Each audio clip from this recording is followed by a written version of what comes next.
to be talking about taking care of our mental health and our mental wellness. As I said, my name is Rachel Pylock. I'm a licensed clinical social worker and mental health therapist here in Lincoln, Nebraska, and I currently practice out of Lincoln Wellness Group. So what we're hoping to learn today is what is mental health and what is mental wellness? How do I know when I or someone close to me might be struggling with their mental health or mental wellness? And what can I do to help develop a strong mental wellness plan?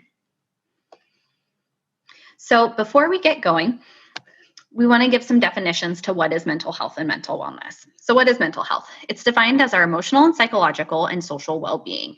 It affects how we think and feel and act. So as we're thinking about our mental health, our thoughts and our feelings influence our behaviors.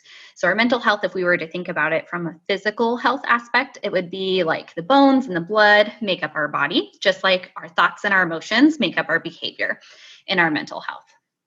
So if we talk about mental health, then what is mental wellness? So our mental wellness is a state of well-being in which the individuals realize his or her own abilities and can cope with normal stresses of life and can work productively and fruitfully and is able to make a contribution to his or her community. So as we think about our mental wellness, these are things we can do to wrap around ourselves and support ourselves in aiding to our mental health. So if we are going to think about our mental wellness, I kind of like to use a car analogy. So we do maintenance on our cars to keep our cars running smoothly. Some things we do to our cars more frequently, like on a weekly basis. Other things we do in the longer term. And so as we're kind of going through today's PowerPoint, just kind of keep that analogy in your mind. Okay, so how do both of these things affect me? So with our mental health and mental wellness, it affects how we interact with the people around us. It affects how we interact in our positions at work or school. And so as we're taking a look today, we want to know a couple things. We want to know, how do we know when our mental health's not doing the best? And how do we know when our mental health is doing well? So let's take a look at some of the warning signs that our mental health might be being triggered. So the examples I have here are from NAMI. And so NAMI is the National Alliance of Mental Illness. And so some of the warning signs and triggers we should all be watching for are changes maybe in our eating habits, such as increased hunger or lack of appetite, changes in our sex drive, difficulty perceiving reality. So this could be in the form of delusions or hallucinations in which a person experiences and senses things that don't exist in the here and now. It's also an inability to perceive changes in our own feelings, behaviors, or personality. So this could be like, we might not see changes, like we might be getting more depressed or anxious and we don't see that, but our loved ones or our friends around us might. Another trigger or warning sign could be the overuse of substances like alcohol, drugs. I also want to add to that, even prescription drugs fall into this. So if we're finding that we're utilizing other medications that aren't intended for their original use, that could also be a trigger. Multiple physical symptoms without obvious causes. So a lot of times our mental health will manifest in our body in our physical symptoms. So this could be through headaches, stomach aches, that vague and ongoing aches and feeling pain. Some people will feel nauseated, all sorts of things like that.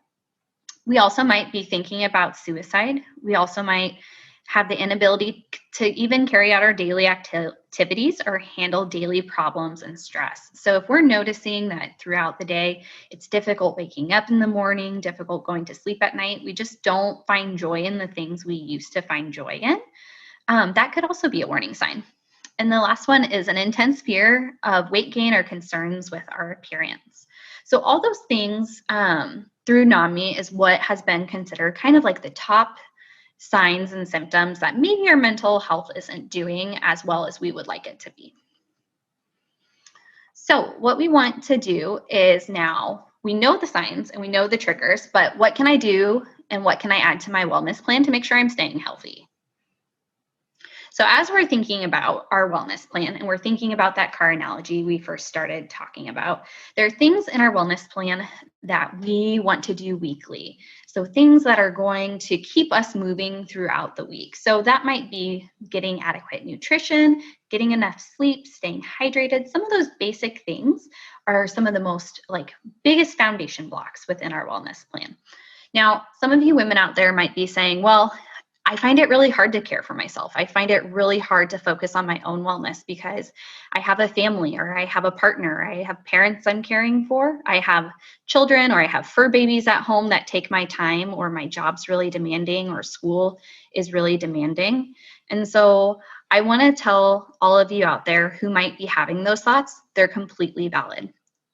As women in our society, we have rather grown up in a family system, or we hold these values that as women, we care for others before we care for ourselves. And so as we're thinking about our wellness plan, reshaping that frame of mind of self-care or that wellness for us, and shifting it to maintaining. So how can I maintain my wellness? How can I have that self-maintenance?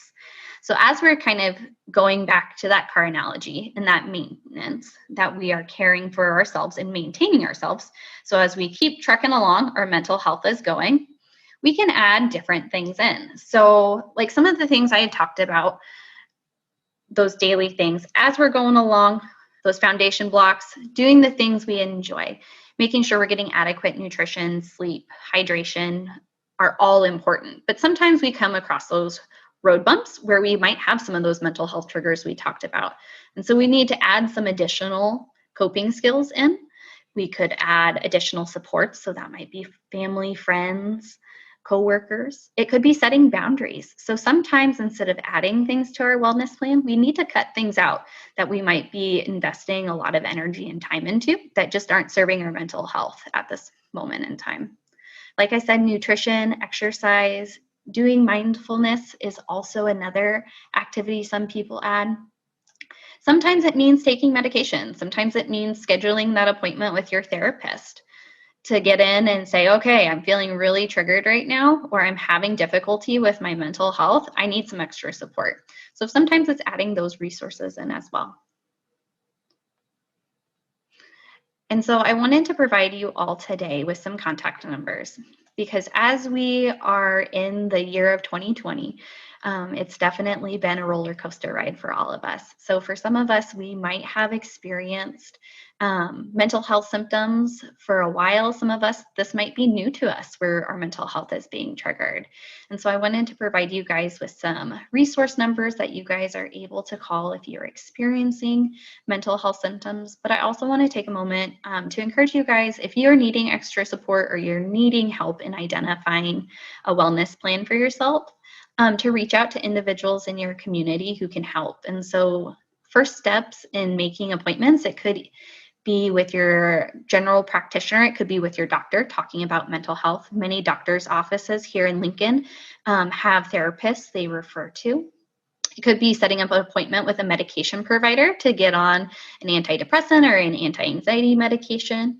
It could also be setting up an appointment with a therapist. And so what I encourage my clients to do, or friends or family to do, if you have a therapist, awesome. But if you don't, ask your friends or family who they like in the community or who they don't like, because that's just as important.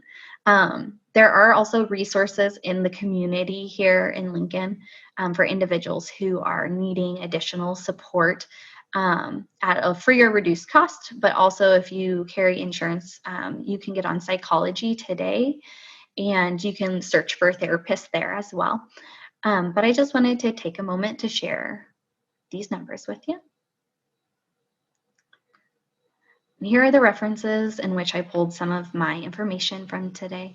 Like I said, as we're watching Women Go Red this year, we want to see you all flourish in your mental health and mental wellness. And so to do that as women in our community is to support each other and making sure that we're there for each other in this really difficult time of 2020. So if you're feeling like any of this resonated with you, or you're feeling like you need additional support, I encourage you to reach out. to your doctor or to a therapist or to a friend or family member, and let them know that, hey, like right now I'm not doing too hot. I'm needing some help. Or if you're doing great and you're really, your mental health on point and you're keeping going, but you're noticing maybe someone in your life is struggling a little bit, reach out to them and say, hey, I notice you're struggling. How can I help? What can we do to make sure that we are in this together and that we're able to get the mental health and mental wellness we need?